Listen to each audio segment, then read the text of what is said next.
principalmente con los jóvenes, no desprecio ni a Bill, ni a Glauco, ni a Alfredo, ni a los demás, pero hablar con los jóvenes es algo muy refrescante para nosotros, tener nuevas perspectivas, preguntas novedosas, y yo sé que aquí debe de haber muchos jóvenes, porque me imagino que allá es igual que acá, que los obligamos a ir a los seminarios, ¿no? A aprender la computadora cuando son los seminarios, ¿no? Bueno, yo lo que voy a hacer es platicarles acerca de una estructura genital femenina que tiene múltiples funciones.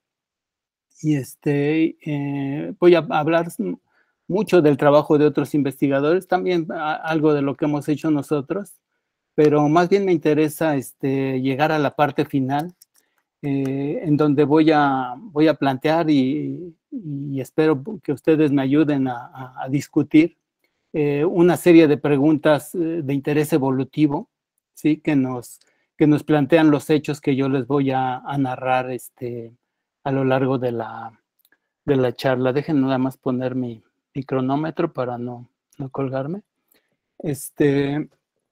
Entonces, pues si uno habla de genitales, pues realmente lo primero que pasa en la mente, al menos de nosotros los más viejos, es que nos remontamos inmediatamente a 1985, a la publicación de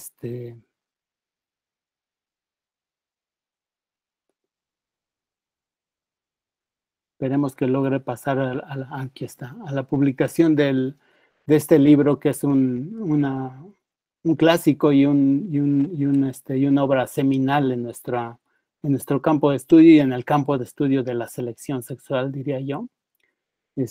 Ahí tenemos a Bill, hace ya un buen rato, con mi esposa y mi hija.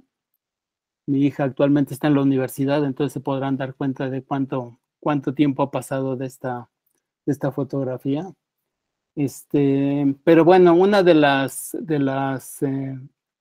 los conceptos principales, creo yo, para entender la evolución genital y que permea ahí en todo el libro de Bill Everhart, es el de la coevolución sexual, ¿sí? El hecho de que los machos influyen en la evolución de los genitales femeninos y las hembras influyen en la evolución de los genitales masculinos, ¿sí? Digamos, el tipo de presiones selectivas que ejercen pueden ser de muy diversa naturaleza, pero esta interacción y esta reciprocidad de presiones selectivas lo que hace es generar toda esa complejidad estructural y funcional que vemos, ¿no? Entonces yo lo que quisiera empezar describiéndoles de manera muy general cómo son los genitales femeninos de los lepidópteros, para ya entrar en materia acerca de las funciones de la estructura que a mí me interesa que consideremos el día de hoy, ¿no? Entonces aquí lo que tenemos es una imagen del abdomen de una hembra, de la parte terminal del abdomen de una hembra. Sí, acá está la colita, digamos. Sí se ve el cursor, ¿verdad? Sí se ve, Carlos. Perfecto. Acá está la colita, ¿sí? La mayoría de los lepidópteros tienen una característica muy interesante, que es que tienen dos orificios. Por uno de ellos copulan y por el otro ponen los huevos, ¿sí? Entonces, esto es algo que no es típico en la mayoría de los grupos animales que tienen fecundación interna, ¿no? Bueno, el orificio genital se encuentra aquí, ¿sí? Entonces el macho introduce su ediago por aquí. Lo que tenemos aquí es un conducto que se llama el ductus bursa, ¿sí? Que llega hasta esta bolsa que se encuentra al fondo, que se llama el corpus bursa, ¿sí? Entonces el ductus bursa y el corpus bursa forman lo que se conoce como la bursa copulatrix, ¿sí? Como podemos ver, el corpus bursa es una estructura más o menos compleja que puede tener unas otras bolsas que surgen de ella. Tiene esclerotizaciones por dentro, por ejemplo, esta especie de espátula aquí, estas dos barras que tiene aquí. Acá hay otra estructura que me imagino que es otra vista de esta misma espátula. Sí, estas estructuras son duras, normalmente son, están llenas de espinas o son muy agudas o están son muy filosas o tienen sierras, etcétera. Estas estructuras se llaman signa. Y son importantes para la discusión que vamos a tener el día de hoy, ¿no? Entonces decíamos, los machos introducen su ediago por aquí, el ediago puede llegar, no sabemos dónde, a veces llega por aquí, otras veces se mete acá, otras veces es más grande que esto y hasta se tiene que doblar, ¿sí? Eso varía mucho entre las especies, y lo que hace el macho es producir aquí dentro un espermatóforo. Un espermatóforo que contiene los espermatozoides y muchas otras secreciones que produce el macho en sus glándulas accesorias, ¿sí? Del espermatóforo salen los espermatozoides, ¿sí? Y viajan a través de este conducto, ¿sí? Y llegan a este otro conducto que se llama el ductus seminalis, atraviesan el ductus seminalis, ya nada más los espermatozoides, el ductus seminalis conecta con el oviducto, por donde bajan los huevos, ¿sí? Cruza el oviducto y entra por otro conducto que aquí no se ve muy bien, ¿sí? Que es el ductus espermatecal, y se depositan en esta bolsita pequeña que se ve acá, que es la espermateca, ¿sí? Entonces, originalmente vienen contenidos en el espermatóforo, salen, hacen toda esta trayectoria, hasta almacenarse en la espermateca, ¿sí? Cruzan todo esto. A lo largo del camino pueden encontrar otras estructuras, por ejemplo, hay algunas especies de lepidópteros que tienen a lo largo del ducto seminal otras bolsas que se llaman la bula seminalis. Es decir, este es un esquema realmente generalizado, no pertenece a ninguna especie en particular, es un esquema que nosotros hicimos con el fin de mostrar la mayor cantidad de estructuras. Obviamente está inspirado en varias especies, pero nos muestra el patrón general de los genitales femeninos, ¿sí? La estructura en la que yo me quiero concentrar el día de hoy es esta bolsa, el corpus bursae. Es la estructura que yo creo que nosotros conocemos mejor, sobre la que tenemos un mejor entendimiento de sus funciones, pero como les decía yo, hay muchas otras estructuras ahí que hace falta estudiar, ¿sí? Aquí tenemos un ejemplo real de esta estructura. Aquí tenemos el corpus bursae de un piérido, una mariposa diurna, que se llama Leptophobia arypa. Es la mariposa más común aquí en la Ciudad de México. De hecho, en las zonas de cultivo puede llegar a ser plaga de coles y plantas de ese estilo.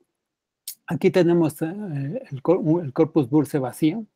Esta tiene una estructura esclerotizada aquí a la mera entrada, donde se une con el ductus bursae. Esta zona le llaman el cervix, ¿sí? Y aquí se deposita el espermatóforo, ¿no? Acá tenemos otra bolsa, pero con el espermatóforo dentro. Si ven aquí, cuando la hembra es virgen, está hasta arrugadito, es como un globito desinflado. Y cuando el macho deposita o produce el espermatóforo dentro de la bolsa, esta bolsa se distiende. Aquí tenemos una foto del espermatóforo. El espermatóforo llena esta bolsa, ¿sí? Y tiene una prolongación que se llama column. Esto es parte del espermatóforo que se mete dentro del ducto, ¿sí? Del ductus bursae, ¿sí? Los espermatozoides viajan a través del column y hasta que encuentran la apertura para el ducto seminal que los lleva hacia la espermateca, que es el lugar donde se almacenan finalmente y de donde la hembra los toma para fertilizar los huevos, ¿sí? Esto tiene que ser algo muy fino, porque si ustedes recuerdan, es un puntito donde se encuentra la apertura del ducto seminal y hay que llegar exactamente ahí. Normalmente hay una apertura aquí en este tubo. Este está roto, ¿sí? Es para mostrar que es hueco, si viajan adentro los espermatozoides, pero hay una apertura lateral, o a veces es al final, ¿sí? En este caso no recuerdo, que se alinea con la apertura del ducto seminal y permite que los espermatozoides lleguen a buen puerto, digamos, ¿no?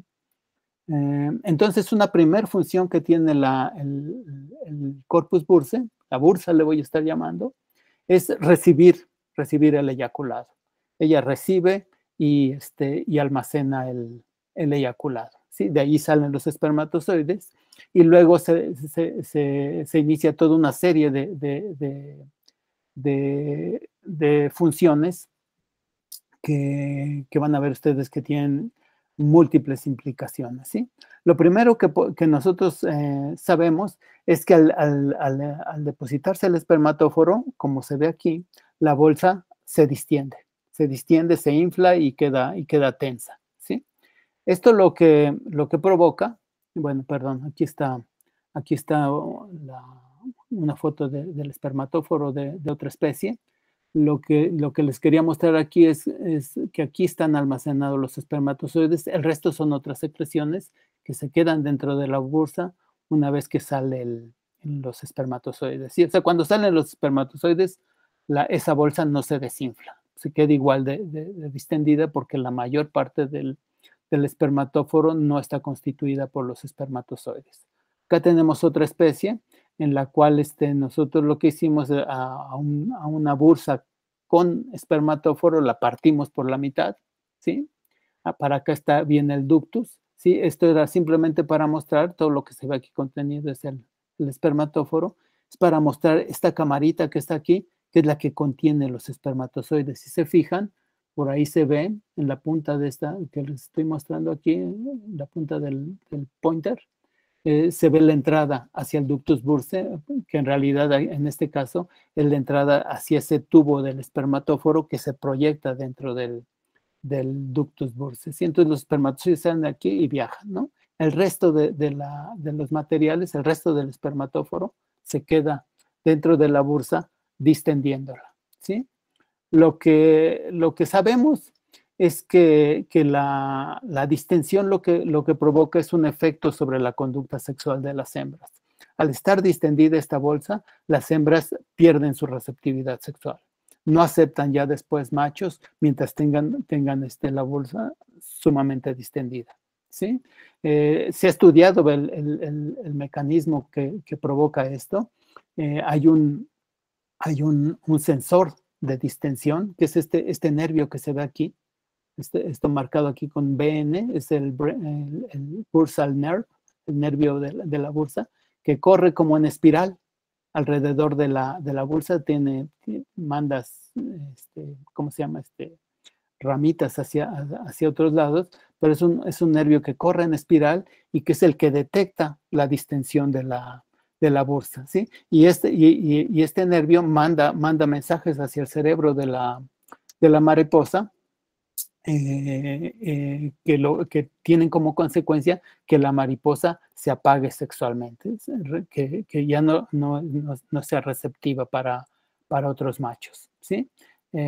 Aquí, en este estudio de Sugawara, que es un clásico entre los que estudiamos conducta de mariposas, lo que podemos ver es un experimento que él realizó con hembras vírgenes. Lo que hacía con estas hembras es que a través del ductus bursae él inyectaba un aceite él inyectaba un aceite que ellas no pueden digerir y que las distendía, ¿sí? Entonces, en primer lugar, lo que él se dio cuenta es que al alcanzar un cierto volumen de este aceite, la bursa empezaba a enviar impulsos nerviosos. O sea, ese nervio que les mostré en la diapositiva anterior empezaba a enviar impulsos nerviosos hacia el cerebro, ¿sí? Y estos impulsos iban incrementando a medida que el volumen iba aumentando, ¿sí? Lo interesante es que el volumen al cual ellos empiezan a enviar estos impulsos corresponde al tamaño promedio de los espermatóforos producidos por un macho por un macho virgen, ¿sí? Es decir, si uno llena volúmenes que corresponderían a espermatóforos muy chiquitos, estos impulsos nerviosos no serían generados, ¿sí? Y lo que tenemos acá abajo, son datos, como les decía yo, de Sugawara, aunque esta figura la hizo Bill Everhart para uno de sus libros. Estos datos de acá abajo lo que nos muestran es la conducta que presentan las mariposas cuya bursa ha sido llenada con distintos volúmenes de este aceite, ¿no? Son hembras vírgenes aquí lo que tenemos en estas gráficas, ¿sí? Cuando los volúmenes inyectados son pequeños, la hembra no rechaza a los machos.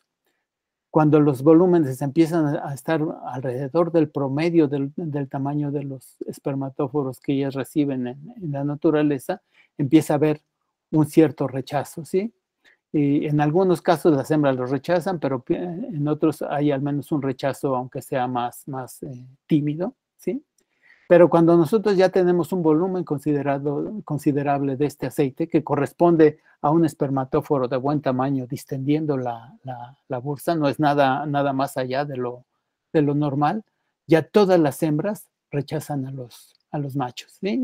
Las hembras vírgenes se comportan como si fueran hembras recientemente apareadas, ¿sí? Los números que están aquí son el número de hembras que se probaron. El rechazo, bueno, el tipo de rechazo depende mucho de la especie.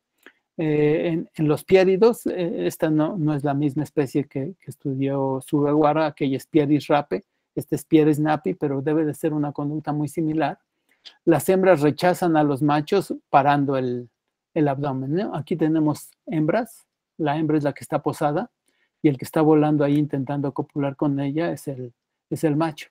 No sé si alcancen a ver en la imagen, aquí tenemos a la hembra con el abdomen totalmente levantado, o sea, digamos, con respecto a su cuerpo forma una especie de L, ¿sí? Una posición totalmente atípica. Aquí creo que se ve más claro, está aquí el eje de la cabeza y el tórax, y está el abdomen parado, ¿sí?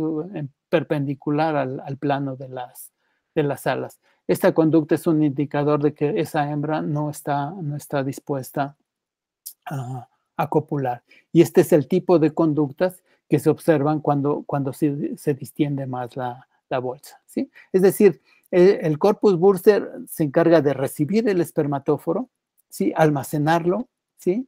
Y se encarga también de indicarle al cerebro que la hembra ya se apareó, que recibió un espermatóforo de un cierto tamaño y que hay que apagarse sexualmente para cambiar de conducta y probablemente más bien irse a poner huevos en vez de seguir buscando nuevas parejas.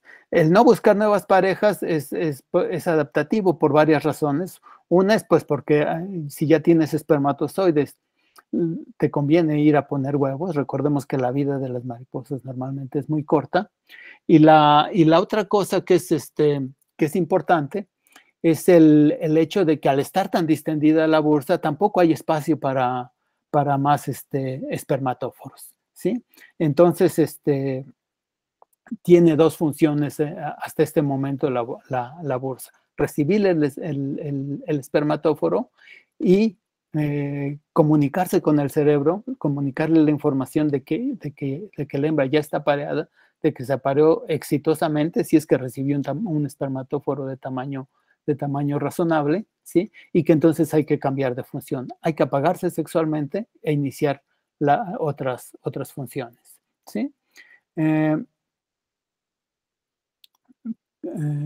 Bueno, ¿qué pasa con todo el espermatóforo que queda contenido dentro de la bursa? Y una vez que la hembra se apaga sexualmente y ya que los espermatozoides están depositados en la espermateca, ya que viajaron a esa otra pequeña bolsita desde donde son utilizados para fertilizar los huevos. Bueno, lo que pasa es que esta bursa se pone en un modo totalmente diferente, ¿sí? Digamos, se pone en modo estómago, ¿sí? Y a lo que se dedica es a digerir el espermatóforo que quedó contenido en ella.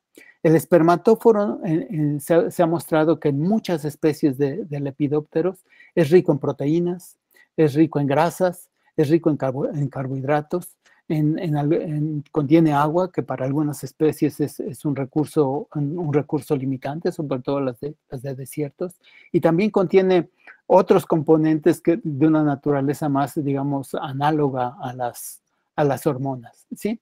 Es decir, los espermatóforos son en general ricos en nutrientes, ¿sí? Por eso es que son considerados un regalo nupcial. Y lo que hacen las hembras en esta misma bursa es digerirlos, ¿sí?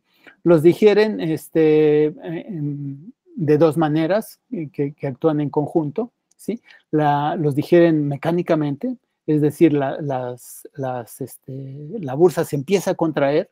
Aquí lo que les quiero ilustrar, no sé si se ve muy bien, pero aquí tenemos este corpus bursae de la misma mariposa en la que se hicieron los estudios de distensión. De hecho, es la misma imagen de hace rato y se ve el nervio, ¿sí? Pero lo que se ve aquí recorriendo en este sentido que les estoy marcando la bursa, son fibras musculares, ¿sí? Fibras musculares que se insertan en esta parte de acá. Esa S significa signum, que es una de estas estructuras duras y llenas de espinas o filosas o agudas, que lo que hacen es que al contraerse los músculos se entierran en la pared del espermatóforo y lo desgarran o lo perforan o le arrancan pedazos, depende de la forma que tenga el signum, y lo abren y entonces lo empiezan a machacar con las contracciones que se generan en la bursa, ¿sí? Aquí tenemos otro ejemplo que espero que sea más claro. Aquí tenemos la bursa de otra mariposa que está totalmente, a la que le pusimos KOH para digerir toda la musculatura, la grasa y demás. Aquí lo que vemos son un par de espinitas. Estas están hacia adentro de la bursa, ¿sí? Y son las que se entierran en la pared del espermatóforo y lo desgarran, ¿sí? Aquí tenemos una foto también de una bursa de esta misma especie, y lo que tienen ahí, me imagino que solo los que tengan una pantalla grandota lo podrán ver, lo que tienen ahí también son todas las fibras musculares que envuelven a esta bolsa, ¿sí? También es interesante ver que aquí donde se insertan, aquí hay un punto desde el cual irradian todos los demás músculos, ¿sí? Este punto corresponde a la inserción también de esta estructura esclerosada en forma de aguja, ¿sí? Es decir, al contraerse, aparte de apachurrar todo el espermatóforo, entierran estas estructuras en la pared del espermatóforo. Es decir, que la bursa recibe el espermatóforo, se distiende y manda señales al cerebro indicándole: ya estamos listos para cambiar de chip, vamos a poner huevos, no hay que aceptar más machos, ¿sí? Y al mismo tiempo empieza a sacar jugo de las secreciones que les transfirió el macho, empezándolas a digerir. Las digiere mecánicamente, pero no solo mecánicamente, sino que también actuando, como les digo, como un estómago adicional, empieza a digerirlas también de manera bioquímica, ¿sí? Enzimáticamente empieza a digerir los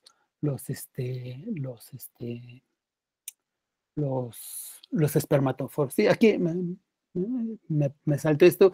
Lo que tenemos es simplemente una imagen de otro tipo de signum, ¿sí? No es como las espinitas de allá.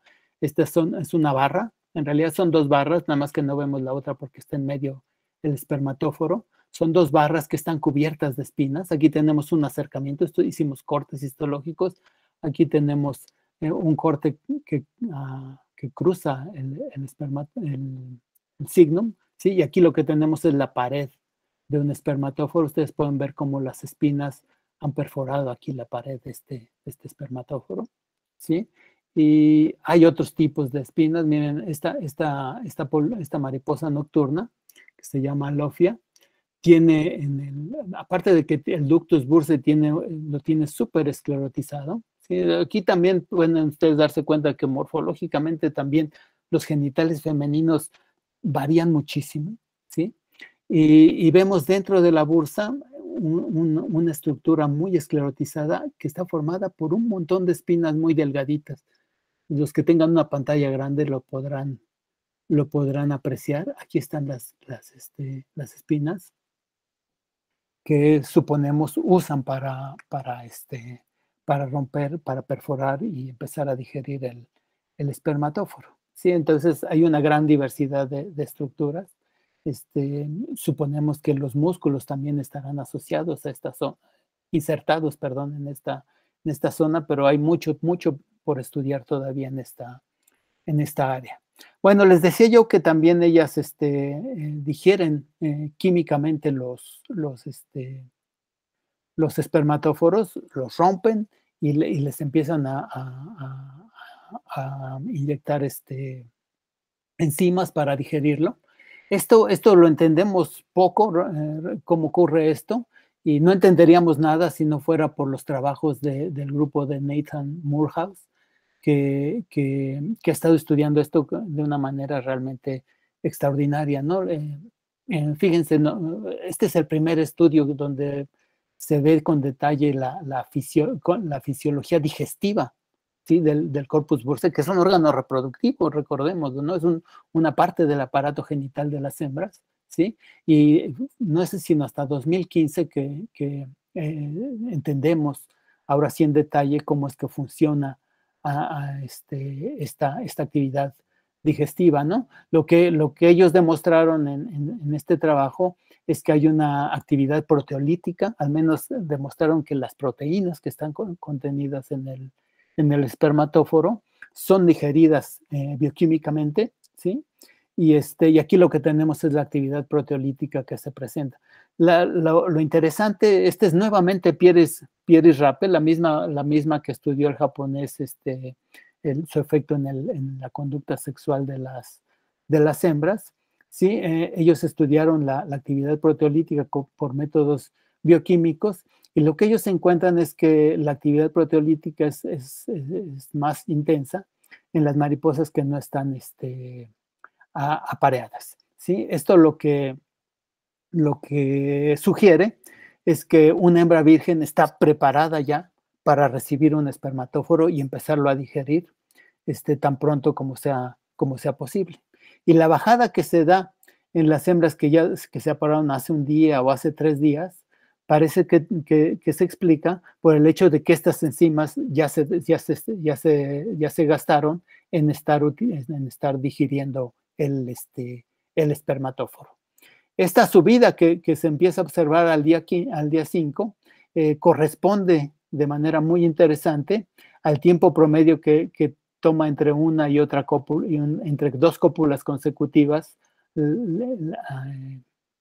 llámese bolas, corresponde al tiempo que promedio entre cópulas consecutivas de las hembras, ¿no? Entonces parecería que las hembras están nuevamente volviéndose a preparar, ¿sí?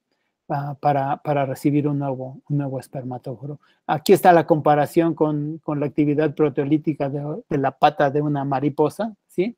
Y acá está con la actividad proteolítica en el intestino de una larva, de una oruga, ¿no? Que obviamente es también considerable, ¿sí? Entonces, la bursa no solo es un órgano que envía señales nerviosas, que almacena el espermatóforo y que lo muele, ¿sí? Lo machaca mecánicamente, sino que es un órgano que produce enzimas, ¿sí? Que permiten la digestión de los compuestos que están contenidos en el espermatóforo. Sí, si agrupamos las funciones, cumple una función dual de órgano reproductivo y órgano digestivo, ¿sí? Perdón. Ahora bien, uno se puede preguntar, ok, aquí va contenidos nutrientes y ella los digiere y los utiliza, ¿sí? Pero, ¿qué tan importantes son estos nutrientes para la vida de la mariposa, ¿sí?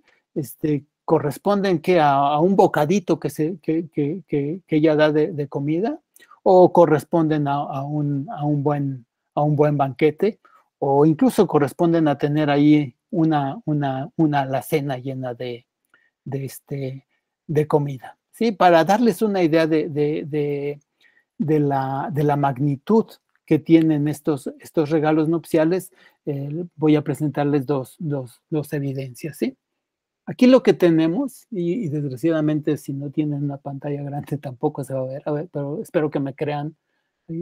Lo que tenemos son los abdómenes completitos y perfectamente limpiados con KOH y con pinzas de dos especies de mariposas, las dos especies que nosotros estamos estudiando principalmente en el laboratorio. Leptophobia aripa, que es un piérido, y Calophrys hami, que si se acuerdan es la mariposa que aparece en la portada de la presentación. Aparece ahí una pareja de mariposas verdes en cópula. Este es Calophrys hami. Entonces aquí tenemos el abdomen completito. Como el corpus bursa es una invaginación, realmente tampoco se rompe se degrada con el KOH, queda íntegra ahí. Y entonces aquí se ve, me imagino que muchos no lo podrán apreciar, se ve el ductus bursae. Aquí está a lo largo. Aquí está en la apertura genital, por aquí entra el macho, por aquí mete su abdomen, para acá está el tórax y demás. Entonces, por aquí mete su ideago el macho, y aquí lo que tenemos, esta bolsa, este circulito que se alcanza a ver aquí, o al menos yo lo alcanzo a ver y se los marco, ¿sí? Es el corpus bursae, ¿sí? Es decir, que es bastante considerable su tamaño. Miren, abarca casi dos segmentos, ¿sí? Al estar lleno, lo que tienen ahí es una buena comida, ¿sí? Una buena cantidad de comida.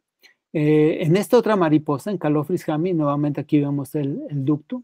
El ducto es más esclerotizado, lo vemos más café. Y tenemos el corpus bursae, aquí lo voy a marcar. Es mucho más grande en términos relativos que el de acá, ¿sí?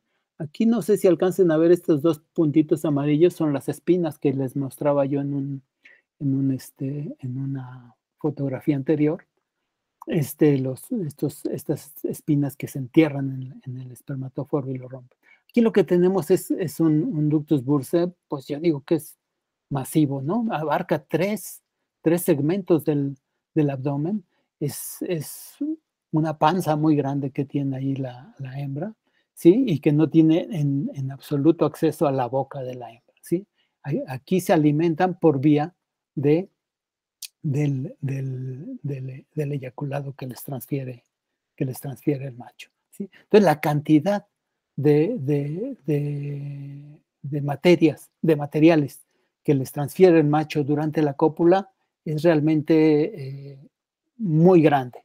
Y no solo eso, tenemos que considerar que las mariposas como adultos se alimentan principalmente de néctar. Hay, como pasa siempre en la naturaleza y más en un grupo hiperdiverso como los lepidópteros, pues hay unos que comen otras cosas, hay unos que comen sangre, hay otros que se alimentan de frutos en descomposición, que chupan cadáveres, hacen distintas cosas, pero la gran mayoría se alimenta de néctar.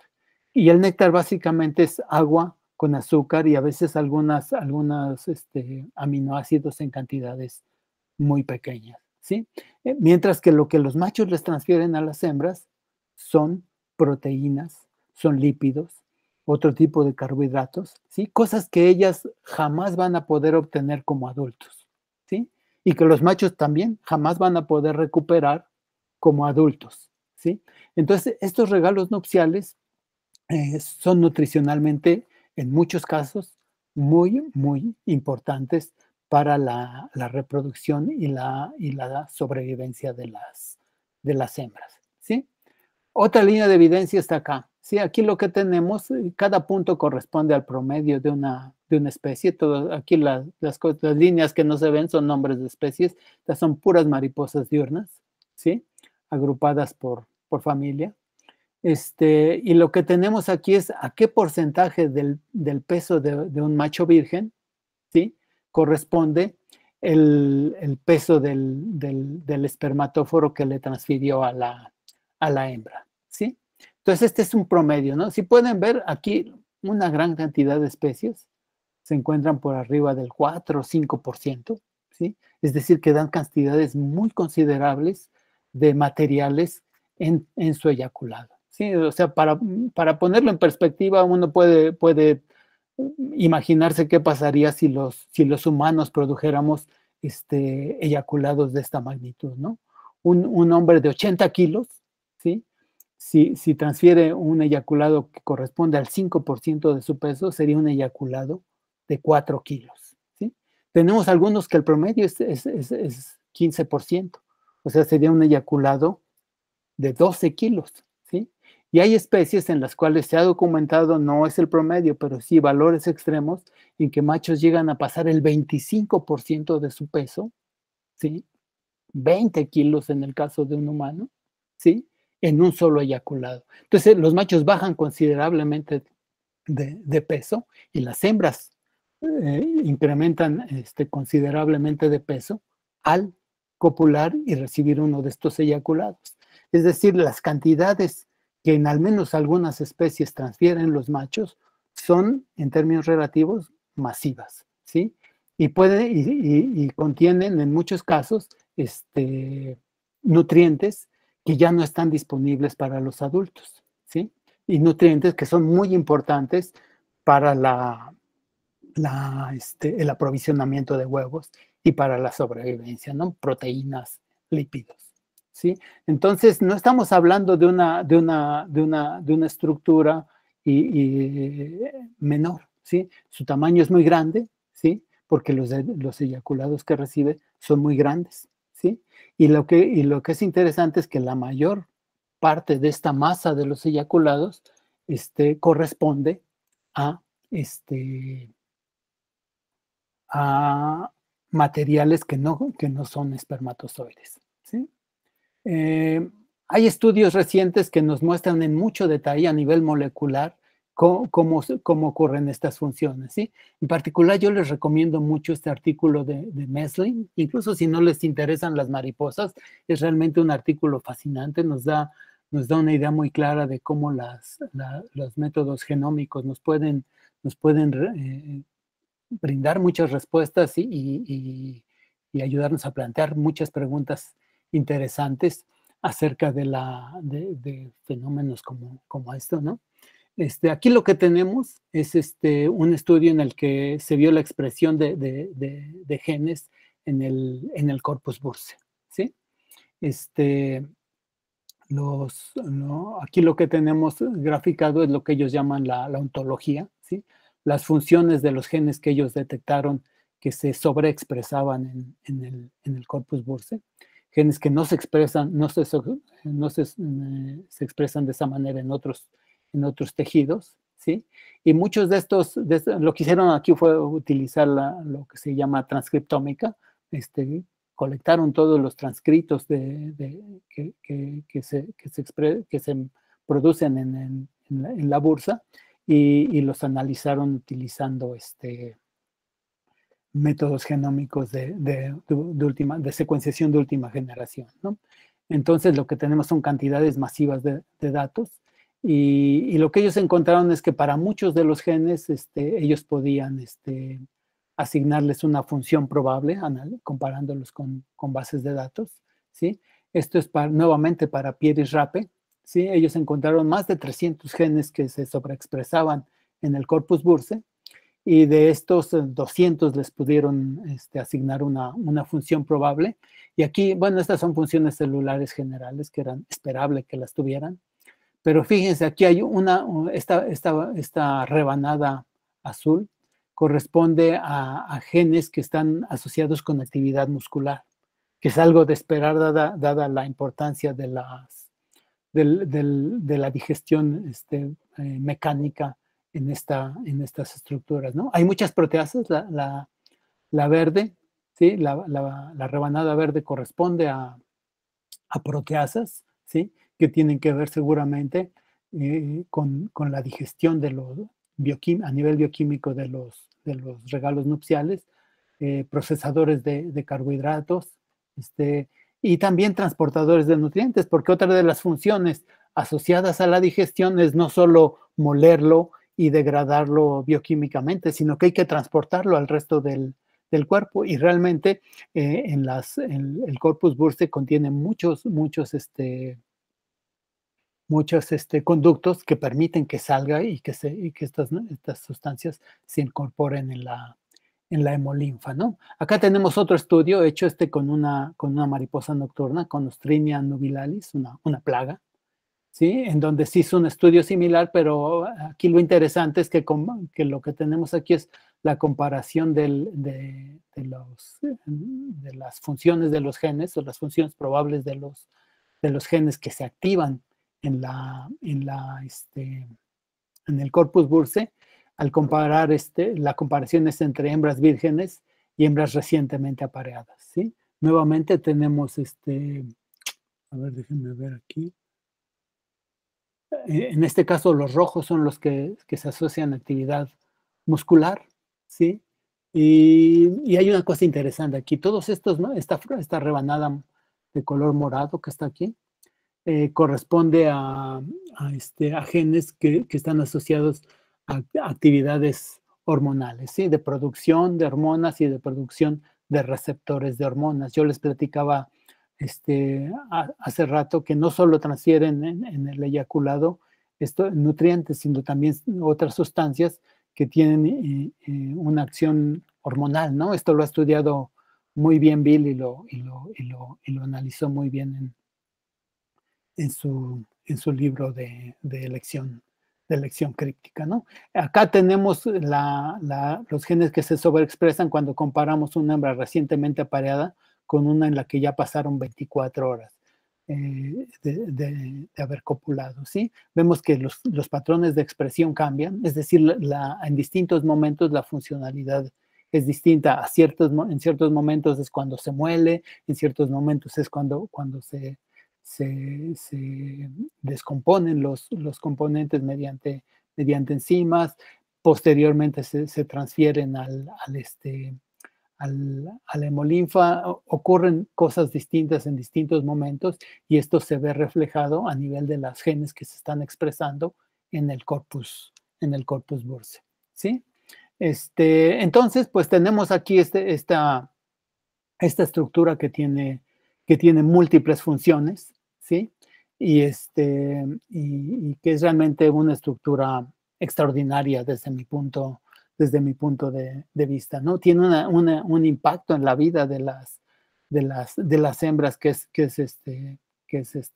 enorme, ¿sí?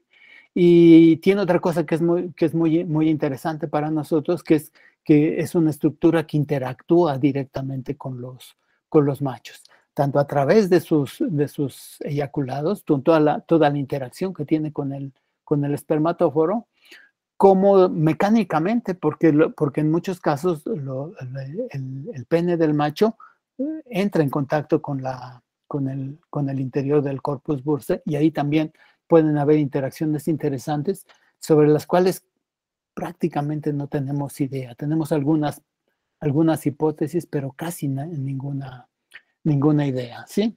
Entonces, se me está agotando el tiempo, no está mal, porque lo que tengo a continuación es bueno, estos son, digamos, los hechos que yo les quería comentar.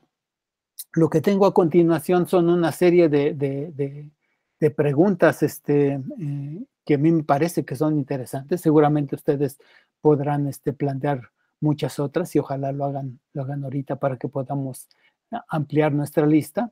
Y aunque todavía tengo diapositivas para hablar de estas en relación a estas preguntas, me gustaría, como llevo ya aquí 43 minutos hablando, me gustaría que lo pudiéramos, si no meto mucho ruido con mi propuesta, que lo pudiéramos ir combinando con preguntas que sean relevantes para el punto que estoy tratando, y bueno, al final, si queda tiempo, pues ya todas las preguntas que no se relacionen con eso, pues las contestamos, ¿no? Entonces, la primera pregunta que yo me planteo a partir de una consideración de estas funciones del corpus bursae es si realmente así funciona el corpus bursae de la mayoría de los lepidópteros. ¿Sí? Esta puede parecer una pregunta tramposa porque, pues, o más bien una confesión hecha hasta el final, porque parecía que yo les estaba diciendo que lo que les estoy platicando es lo que hacen todas las bursas de todas las especies del lepidóptero. Obviamente se piensa que lo que se ha encontrado en esas especies es algo que se puede generalizar al resto de los lepidópteros, ¿sí? Pero la verdad es que en detalle se han estudiado muy pocas especies. Ustedes vieron cómo apareció por ahí múltiples veces Pieris rape, que es un pierido, una mariposa diurna, y también apareció esta otra plaga que es una mariposa nocturna, que se llama Ostrinia nubilalis. Esta pertenece a la familia Crambidae, ¿no? Entonces, al menos tenemos dos especies que pertenecen a grupos taxonómicos muy divergentes, ¿sí?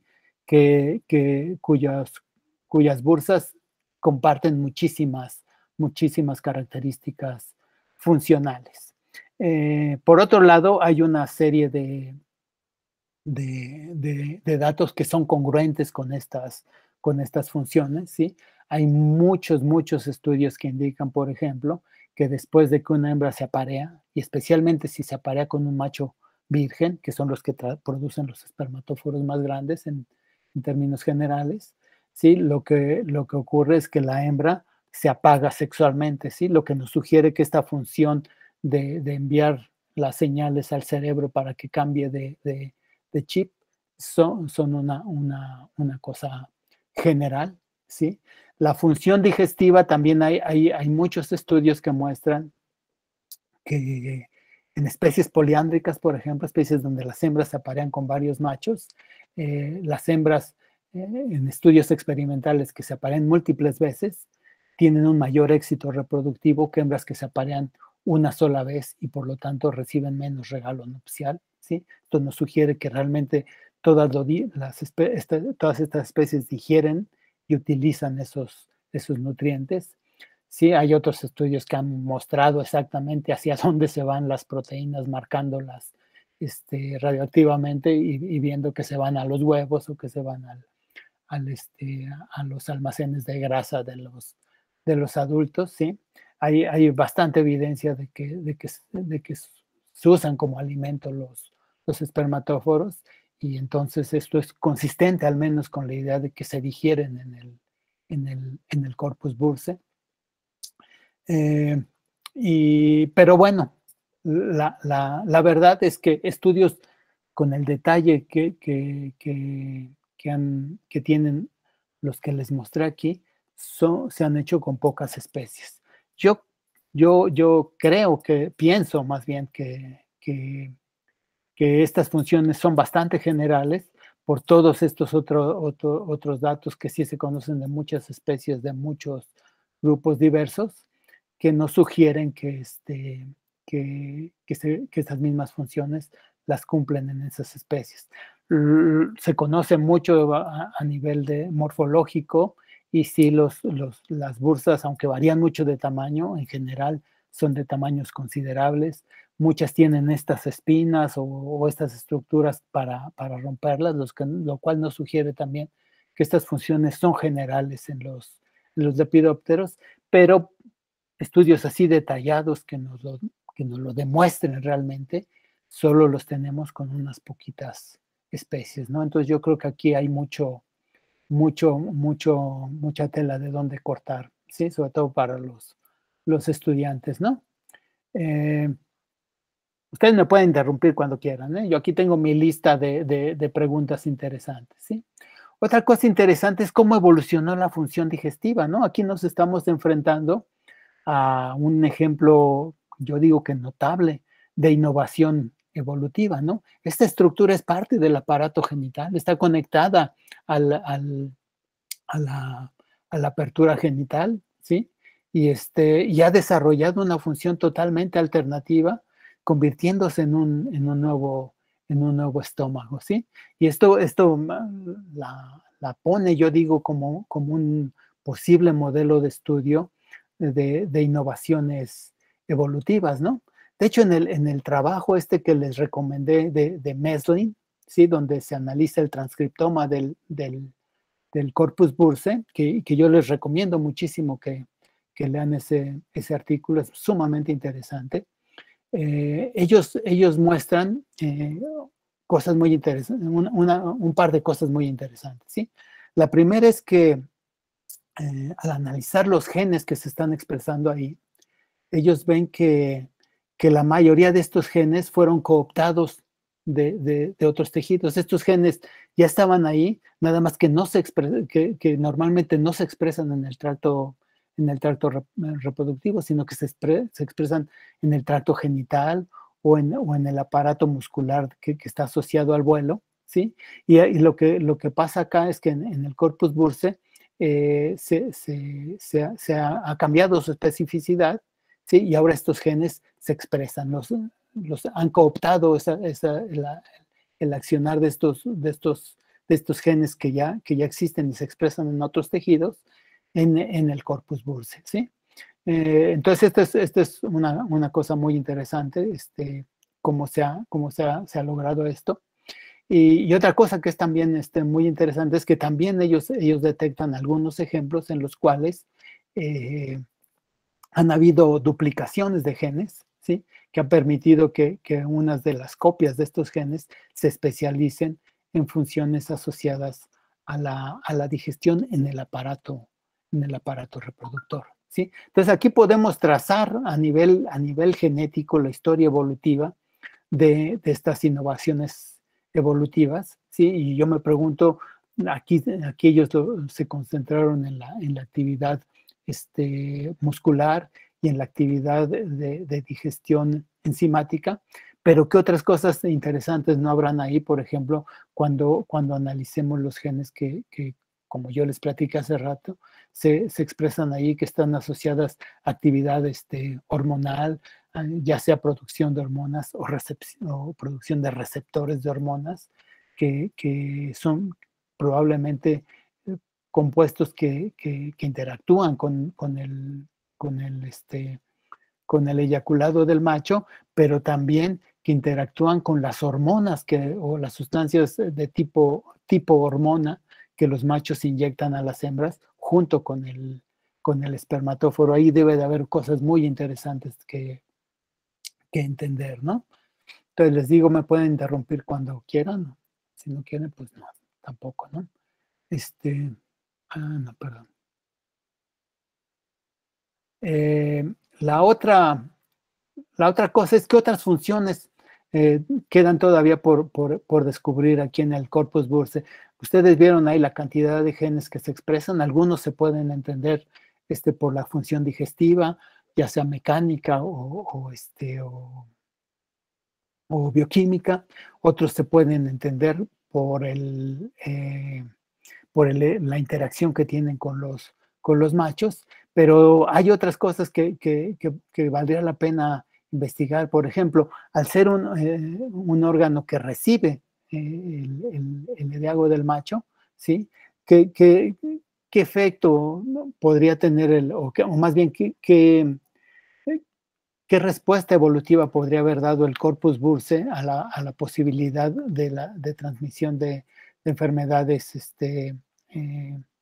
transmitidas sexualmente, ¿sí? Que habrá ahí también secreción de productos que las protegen contra los patógenos que pueden transmitirles los machos. ¿Qué relación guarda esto con el sistema inmune? Eso es algo que también, hasta donde yo sé, no se ha estudiado. No me extrañaría que algún grupo ya lo esté estudiando, en particular a nivel genómico, ¿sí? Y esto también me lleva a plantear de una manera medio irresponsable, porque no se sabe nada, pero creo que no lo podemos soslayar. ¿cuáles son las características del microbioma que seguramente está presente en el corpus bursae de las hembras? ¿En qué medida, sí, el microbioma ayuda o contribuye, sí, a estas funciones? Es algo también que no se ha tocado. Se ha estudiado el microbioma del aparato digestivo, obviamente, sí, pero del corpus bursae, hasta donde yo sé, no hay nada publicado, ¿sí? Y bueno, llegamos a las cosas que seguramente están en la mente de todos los que estudian selección sexual, laboratorio de Alfredo, seguramente ya les pasaron por la cabeza. ¿Cuál es el potencial, sí, para generar conflictos sexuales que nos abre la existencia de estas funciones, ¿no? Por ejemplo, el hecho de que al distender a la hembra con el espermatóforo la apaga sexualmente, ¿sí? Abre una oportunidad a los machos para manipular a las hembras e impedir que pongan su esperma a competir con otros machos. ¿Qué se podría hacer? Bueno, uno puede imaginar distintos escenarios, pero uno muy simple es complicarles la vida a las hembras a la hora de digerir los espermatóforos. ¿Sí? Entonces, una posibilidad es ponerle unas cubiertas gruesas que no les puedas enterrar bien los signa o que no las puedas machacar simplemente contrayendo músculos, ¿sí? Esa es una de las posibilidades, ¿no? Nosotros hemos estudiado esto, ¿no? Es trabajo viejo ya de mi laboratorio, y les voy a presentar nada más algunos datos que lo muestran, y me callo cuando ustedes me digan, ¿eh? Aquí lo que nosotros hicimos fue medir el grosor de la cubierta de los espermatóforos en especies cuyo patrón de apareamiento conocemos, ¿no? Entonces, nosotros predecíamos, por ejemplo, que las cubiertas de los espermatóforos tenían que ser más gruesas en las especies en que las hembras se aparean con varios machos que en las especies en que las hembras son monógamas, ¿no? Y efectivamente aquí tenemos tres especies de heliconios, son grupos hermanos, en donde tenemos un clado que es monógamo, si estas dos especies pertenecen a ese clado, y vemos que las cubiertas de los espermatóforos son mucho más delgadas que la cubierta de los espermatóforos que de los machos de especies poliándricas, ¿no? De hecho, estas hembras monándricas ni siquiera tienen espinas de ningún tipo, ellas rompen el espermatóforo simplemente contrayendo la bursa, y las cubiertas de los espermatóforos son realmente muy frágiles. Uno tiene que tener mucho cuidado para no romperlos cuando uno abre el espermatóforo, ¿sí? Pero también en un análisis comparativo amplio encontramos algunos otros datos que parecían no seguir este patrón, ¿sí? Especies en las cuales las hembras son monógamas, ¿sí? Y tienen todo el aparato para romper el espermatóforo. Sí, tienen estas espinas muy desarrolladas, en realidad son estas bandas llenas de picos, y a pesar de eso, no son poliándricas, ¿sí? Entonces aquí lo que nosotros, la predicción que nosotros hicimos es que en estos grupos que corresponden a estas tres gráficas de acá, una posibilidad es que la carrera coevolutiva entre ambos hembras y machos ha llevado a que los machos de estas especies vayan, digamos, un paso adelante, produciendo espermatóforos con una cubierta tan gruesa que retrasan tanto la digestión del espermatóforo que no dan tiempo a que la hembra se vuelva a parear, ¿no? Y al menos en dos grupos, nosotros encontramos que efectivamente son las excepciones al patrón general, que las hembras monándricas, ¿sí? Tienen cubiertas los machos producen espermatóforos con unas cubiertas mucho más gruesas que las hembras poliándricas, que son estos dos casos de aquí. Aquí no se observó este patrón. También casos en que son hembras monándricas que tienen todo el aparato para romper el espermatóforo, y el espermatóforo tiene una cubierta muy gruesa, y es probable que eso se deba que estas especies sean monándricas, ¿sí? Bueno, No sé si tengo algunas otras, pero no sé si mejor pasamos a las preguntas o me echo la siguiente en un par de minutos. Según yo llevo 58 minutos. Todas estas, sí, ahorita me apareció la pregunta de Alfredo, todos estos son pares controlados filogenéticamente, no lo puse, pero tenemos hicimos un análisis comparativo controlado filogenéticamente donde vimos en qué tantas ocasiones cuando evolucionaban estas estructuras diseñadas para romper la cubierta, habían evolucionado especies monándricas y poliándricas, y ahí es donde detectamos estos grupos en los cuales había pares o sea, eran grupos hermanos, en donde unos eran monándricos y otros eran poliándricos, ¿sí? Y en donde unos presentaban y otros no signa, o a otros casos de los cuales, a pesar de la diferencia en el sistema de apareamiento, ambos presentaban signa, ¿no? Entonces, creo que esto está controlado filogenéticamente, o toma en cuenta, digamos, la filogenia. Y ¿y qué más? Bueno, pues ahorita vemos si era a lo que te referías, Alfredo. Bueno, les platico la última, Sí, ¿no? sí, Carlos, sí, te quedó respondido. Gracias. Un trabajo que ahorita tenemos en revisión. Esta es una mariposa muy común en México. Les decía yo, es la mariposa más común en la Ciudad de México. Es un pierido, se llama Leptofobia avipa. Nosotros quisimos estudiar cómo digerían los espermatóforos, las hembras, como parte de un estudio de la biología reproductiva general de esta especie, ¿sí? Y lo que descubrió David, ¿sí? Mi estudiante de doctorado, es algo que nos dejó con la boca abierta, ¿sí? Las hembras no digieren los espermatóforos, ¿sí? Las hembras se quedan con el espermatóforo intacto dentro de su corpus bursae, ¿sí? Estas hembras, esta especie es prácticamente monándrica, o sea, tampoco es tan sorprendente que sean monándricas porque se quedan con el espermatóforo intacto dentro del corpus bursae, ¿sí? Aquí lo que tenemos son unos ejemplos de fotos de espermatóforos que están a la misma escala. Un espermatóforo extraído de una hembra que acababa de copular, o sea, cuando todavía no había tiempo de que le hiciera nada a la hembra. Aquí se ve ese column que les hablaba yo, esto que se proyecta dentro del ductus bursae. Pero aquí vemos otros como incluso 4 días después, ¿sí? El espermatóforo se mantiene intacto, ¿sí? Lo típico es que a las 1 o 2 días ya lo que tenga ahí uno es un licuado de sustancias y nada de espermatóforo. Aquí, esto tenemos réplicas, obviamente, se mantiene perfectamente intacto, ¿sí? Todos estos son producidos por machos vírgenes, obviamente, ¿sí? Lo que hicimos fue disectar hembras en distintos momentos, ¿sí? Medimos el área que cubren y el área está muy correlacionada con el peso, porque también tenemos el peso, nada más que la gráfica que tenía yo disponible en este momento era la de las áreas que cubren los espermatóforos. Ustedes ven que el área también pues, se mantiene como una espera constante a través de a medida que pasan los días. Realmente estas mariposas no digieren los espermatóforos, ¿sí?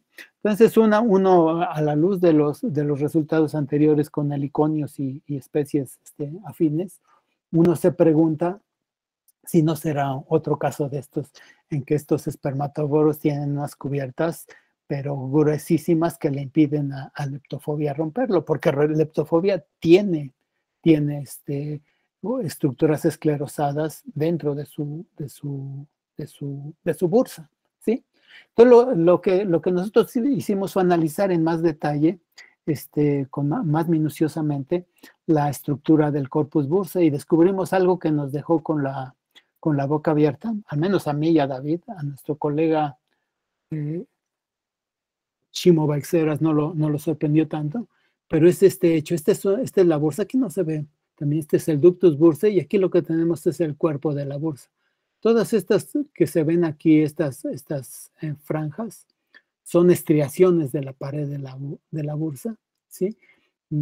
Aquí hay que tener, digamos, el ojo educado, pero lo que se muestra aquí es que la bursa está desprovista de músculos, ¿sí? Esta es una preparación hecha con especímenes fijados de tal manera que se conserva toda la musculatura, ¿sí?